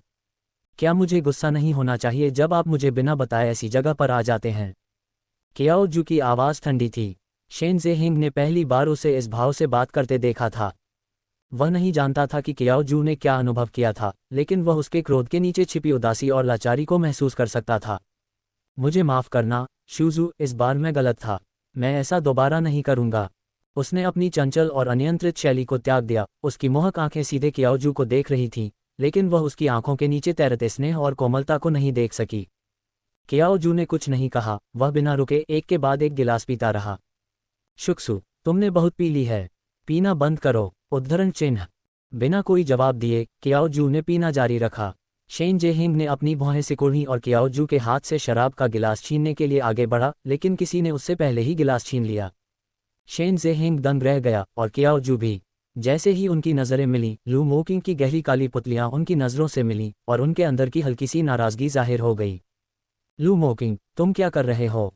कियाओ जू की भौहें सिकुड़ गईं। लू मोकिंग पर उसकी नज़र केवल घृणा और ठंडे अलगाव से भरी हुई थी। लू मोकिंग उसके सामने खड़ा था, एक बैठा था, उनकी ऊंचाई का अंतर साफ दिख रहा था। इस स्थिति में कियाओ जू को और भी घुटन महसूस हो रही थी। उसने भौहें सिकोड़ी, उठी और लू मोकिंग के सामने खड़ी हो गई, जिससे दोनों के बीच की दूरी कम हो गई। व्यंग्यात्मक ठहाके के साथ उसने कहा, प्रेसिडेंट लू, कितने दबंग आदमी हो। सिर्फ इसलिए कि मैंने तुम्हारे प्रेमी के बारे में कुछ शब्द कहे, क्या मुझे शराब पीने की इजाज़त नहीं है? शायद शराब की मात्रा ज्यादा होने की वजह से उसके गाल लाल हो गए थे, हालांकि वह नशे में नहीं थी। रोशनी में वह बेहद आकर्षक लग रही थी, विशेषकर उसकी स्पष्ट और चमकदार आंखें, जो सितारों की तरह चमकदार, मनमोहक और जिनसे नजर हटाना मुश्किल था। अगर मैंने उसे थप्पड़ मारा तो क्या आप मुझे इस शराब पार्टी से बाहर निकाल देंगे, राष्ट्रपति लू? लू मोकिंग ने अपना चेहरा सीधा रखा और कियाओ जू को अपनी बाहों में खींच लिया और शेन ज़ेहिंग से दूर कर दिया। कियाओ जू, तुम सचमुच बहुत मुश्किल हो। लू मोकिंग ने अपने दांत पीस लिए, अपने दिल में गुस्से को दबा लिया और कियाओ जू को अपने बगल में स्थिर कर लिया। कियाओ जू ने कुछ बार संघर्ष किया, लेकिन वह मुक्त नहीं हो सकी, इसलिए उसने हार मान ली। कियाओ जू को भीड़ भरे इलाके से दूर ले जाने के बाद लू मोकिंग ने अंततः उसे जाने दिया। लू मोकिंग, अगर तुम्हें कुछ कहना है तो कहो। मुझे इस तरह खींचकर क्या तुम्हें डर नहीं लगता कि तुम्हारा अनमोल खजाना टूट जाएगा? वह अपने पीछे दीवार के सहारे झुक गई। ठंडा संगमरमर उसकी पतली पीठ पर दबाव डाल रहा था, जिससे ठंडक का एहसास हो रहा था। इससे कियाओ जू में शराब के कारण आई कुछ तंद्रा भी दूर हो गई। एक बार फिर कियाओ जू द्वारा उसे सू रोहू के साथ जोड़ते हुए सुनकर लू मोकिंग की नाराजगी और गहरी हो गई। कियाओ जू, क्या तुम इतना आत्मधर्मी होना बंद कर सकती हो? मैंने कब कहा कि सू रो मेरी प्रेमिका है? उसके स्वर में आक्रोश देखकर कियाओ जू रुक गई, लेकिन फिर वह हंस पड़ी। उसके लाल गाल थोड़े गर्म थे, लेकिन उसकी आंखों के नीचे बर्फ सी ठंड थी। लू मोकिंग, अगर मैं इतना मूर्ख हूं कि मुझे आपसे स्पष्ट रूप से बताने की आवश्यकता है, तो मैं वास्तव में आपके द्वारा हल्के ढंग से व्यवहार किए जाने का हकदार हूं। अगर वाकई उसका सूरो से कोई लेना देना नहीं था, तो इतने सालों बाद लू शिंटोंग ने उसके सामने कई बार अपने रिश्ते का जिक्र किया और उसे इनकार करने के कई मौके भी मिले। क्या उसने कभी ऐसा किया? 4 साल पहले क्या उसने उसे लू परिवार छोड़ने के लिए नहीं कहा था क्योंकि सूरो वापस आ गई थी और उसे उसके लिए जगह बनानी थी? कियाओ जू, लू मोकिंग जल्दी में था। ये औरत जिद्दी बनी हुई थी, जिससे उसका मन कर रहा था कि गला घोंटकर मार डालूं। लू मोकिंग, उसने अपनी गर्दन को तानकर सीधे लू मोकिंग की आंखों से फूटते जानलेवा गुस्से को देखा। इस समय मुझे उकसाना मत। मैं गारंटी नहीं दे सकता कि मैं इतने सारे लोगों के सामने तुम्हारी जियाओरू को फाड़ नहीं दूंगा। कियाओ शिंग और सूरो ने उसकी मां के चेहरे पर पैर रख दिए। उसे उस नाजायज बेटी का चेहरा कीचड़ में रौंदने में कोई आपत्ति नहीं होगी। कियाओ जू की आंखों में जानलेवा इरादे बहुत स्पष्ट थे, मानो लू मोकिंग को बस एक और शब्द कहना था और वह सचमुच दौड़कर सूरो को टुकड़े टुकड़े कर सकती थी। उसे इस बात की परवाह नहीं थी कि कियाओ शू सूरो के साथ क्या करेगा। हालांकि किसी अनजान वजह से उसे अब भी कियाओ शू की परवाह थी। इस स्थिति में यदि वे कोई तमाशा बनाते तो न केवल सूरो का मान सम्मान गिरता, बल्कि कियाओ जू भी मजाक का पात्र बन जाता। आज रात उसे कियाओ शेंग और सूरो से काफी अपमान सहना पड़ा होगा और इसीलिए उसकी भावनाएं नियंत्रण से बाहर हो गईं। हालांकि उसे यकीन नहीं था कि कियाओ शू सचमुच सूरो के खिलाफ जाएगी, फिर भी उसने जोखिम नहीं उठाया। आखिरकार उसने उसे जाने दिया। शराब पीना बंद करो, थोड़ी देर यहीं बैठो और शराब का असर कम होने दो। लू मोकिंग की आवाज़ थोड़ी धीमी हो गई। उसने उसका साथ नहीं छोड़ा, बल्कि उसके पास ही रहा। वह इस बात को न तो स्वीकार कर रहा था और न ही उसे एहसास था कि इस समय उसे कियाओ जू की कितनी परवाह है। कियाओ जू ने कोई तमाशा नहीं किया और चुपचाप उसके बगल वाले सोफे पर बैठ गई। उसने लू मोकिंग की ओर देखा और उपहास किया। ऐसा लग रहा था कि सूरो अब भी काम की है। जैसे ही उसने उससे निपटने की बात कही, उसने उसे और भड़काने की हिम्मत नहीं की। और फिर भी उसने कहा कि यह नाजायज बेटी उसकी प्रेमिका नहीं है। कियाओ जू का दिल थोड़ा खट्टा था। वह सूरो से हार गई, चाहे वह कियाओ शेंग हो या लू मोकिंग। वह 3 साल या उससे भी ज्यादा समय से लू मोकिंग से दिलो जान से प्यार करती रही थी। इतनी मेहनत और लगन के बाद आखिरकार वह एक नाजायज बेटी सूरो से हार गई। कियाओ जू इस विडंबना को महसूस करने से खुद को नहीं रोक सका।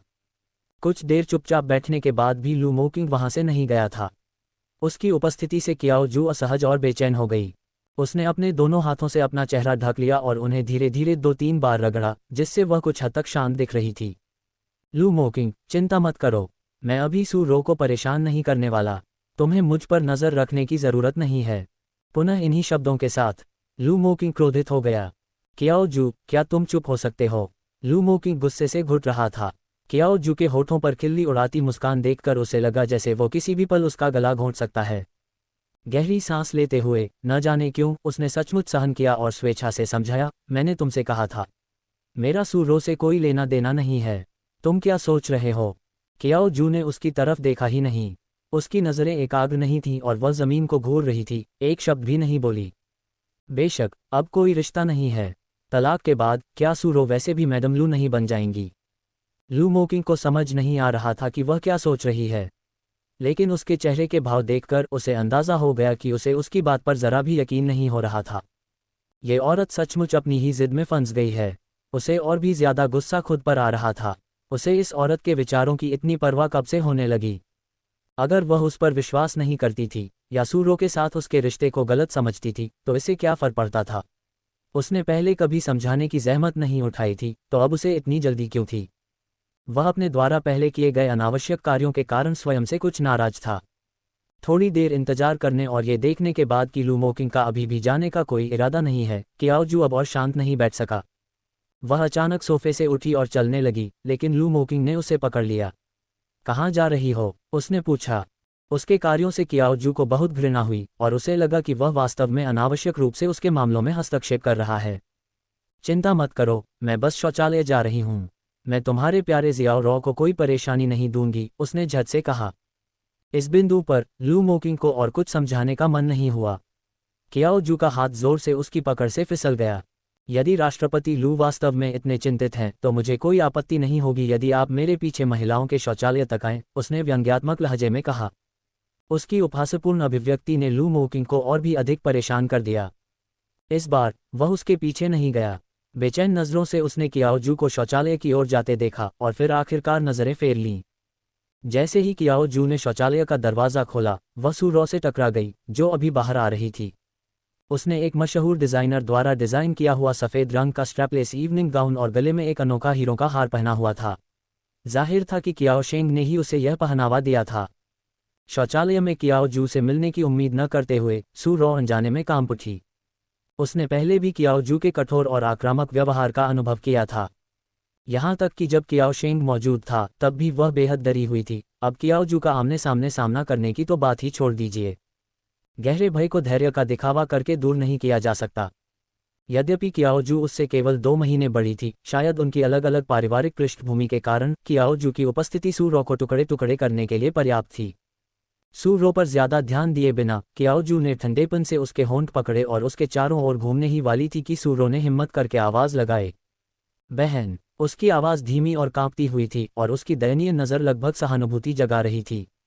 हालांकि कियाओजू बिल्कुल भी ध्यान नहीं दे रही थी। वास्तव में उसे सू रॉ के मुंह से यह शब्द सुनना बिल्कुल पसंद नहीं था। उसने कभी नहीं सोचा था कि बहन शब्द उसके लिए इतना घृणित और घिनौना शब्द बन जाएगा।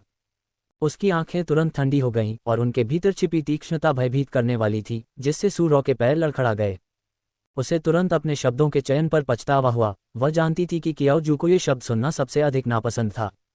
भगवान जानता था कि वह कियाओजू का अभिवादन बिल्कुल नहीं करना चाहती थी, लेकिन उसे डर था कि अगर उसने अभिवादन नहीं किया तो उस पर बदतमीज होने का आरोप लगेगा। इसलिए उसने अनिच्छा से उसका अभिवादन किया और अब इस बार कियाओजू ने उसे नज़रअंदाज नहीं किया, बल्कि वह वहीं रुक गई और सीधे सू रॉ की ओर मुड़ गई। लगता है बिना सज़ा के तुम कभी सबक नहीं सीख पाओगे, है ना? बहन, नहीं मिस कियाओ, मैं। बिना हिले डुले ही कियाओजू ने सू रॉ को डराकर पीला कर दिया था। ऐसा लग रहा था कि पास के सिंक के सहारे के बिना वह जमीन पर गिर ही जाती। इतनी डरपोक, मुझे सच में समझ नहीं आ रहा कि लू मोकिंग को तुम जैसे आदमी में क्या दिखता है।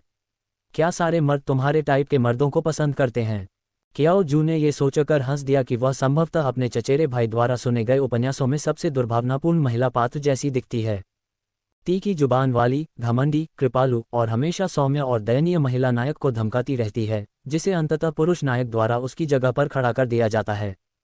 एक समय था जब वह लू मोकिंग की राय की परवाह करती थी, लेकिन अब वह दूसरी पीढ़ी के धनी लोगों के अहंकार और दबंगई को उजागर करने के लिए स्वतंत्र थी। कितना अद्भुत था! सू रॉ का चेहरा पीला पड़ गया, उसकी आंखें लाल हो गईं, और इस बिंदु पर यह स्पष्ट नहीं था कि वह नाटक कर रही थी या वास्तव में कियाओजू से डर गई थी। बहन मिस कियाओ, मुझे पता है कि यह सब मेरी गलती है। मुझे नहीं पता था कि पापा मुझे आज रात यहाँ लाएंगे। अगर मुझे पता होता तो मैं सचमुच आपको शर्मिंदा करने नहीं आता। जैसे जैसे वह समझाती गई, उसकी आंखों से आंसू बहने लगे। पापा ने अभी अभी कहा कि वो मुझे डिनर पर ले जाना चाहते हैं। मुझे सच में नहीं पता था कि वो यहाँ होगा। यकीन मानिए, मेरा आपको शर्मिंदा करने का कोई इरादा नहीं था। मैं अब बस करो। यहाँ सिर्फ हम दोनों ही हैं। तुम किसके लिए परफॉर्म कर रहे हो? कियाओजू ने अधीरता से उसे बीच में ही टोक दिया। सू रॉ का अभिनय कौशल निश्चित रूप से अच्छा था। उसे देखकर किसी भी पुरुष को सहानुभूति और दया आ जाती। अफसोस की बात है कि वह एक महिला थी। उसका लिंग उसे ऐसी भावनाएं व्यक्त करने की अनुमति नहीं देता था।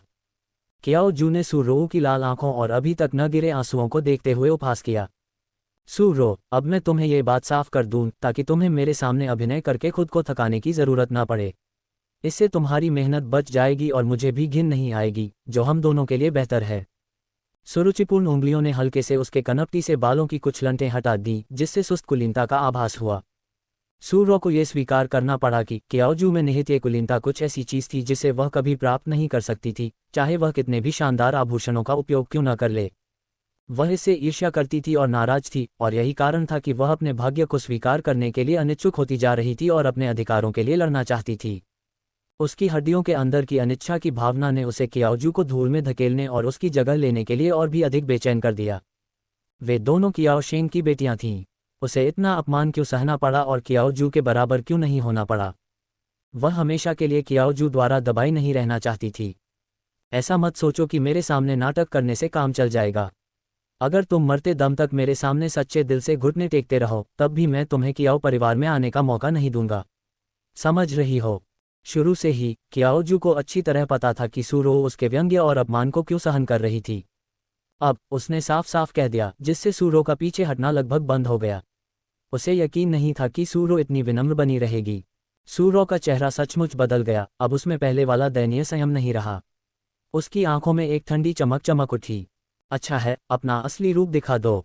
क्या तुम लोगों को घृणा से भर देने के लिए इस पाखंडी मुखौटे का इस्तेमाल करते करते थक नहीं गए? कियाओजू ने सू रो के अचानक बदले हुए चेहरे को देखा और संतुष्ट होकर मुस्कुराया।